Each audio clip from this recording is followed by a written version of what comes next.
Hi everyone, in front of me I've got Motorola Edge 13 Neo, and let me share with you how to enable developer options on this device.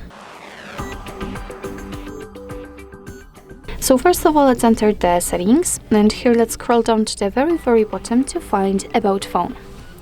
Of course, enter it, and here we have to find the build number, which is, as you can see, at the very bottom.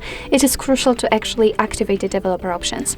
So basically all we have to do right now is to simply keep tapping on it until you'll see that you're in the developer mode. Be aware that if you've got any kind of screen lock reset, just like I have, then you will have to enter it in order to confirm the whole step. And as you can see, we are right now a developer, so we can simply go back to the general settings and now enter system.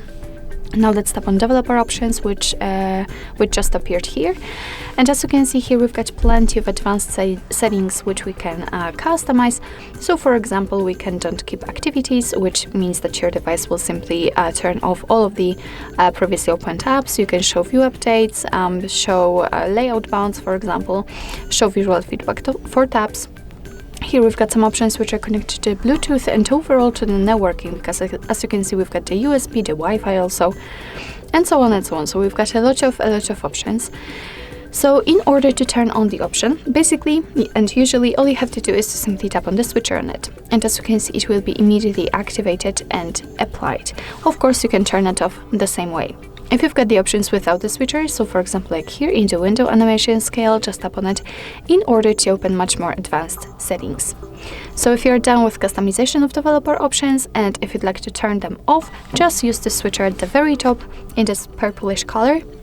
Just tap on it, and as you can see, most of the options will be inactive. What's more, after getting back to the system settings, the developer options will immediately disappear.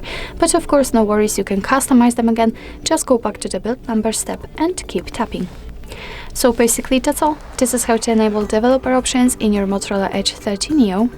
Thank you so much for watching. I hope that this video was helpful, and if it was, please hit the subscribe button and leave the thumbs up.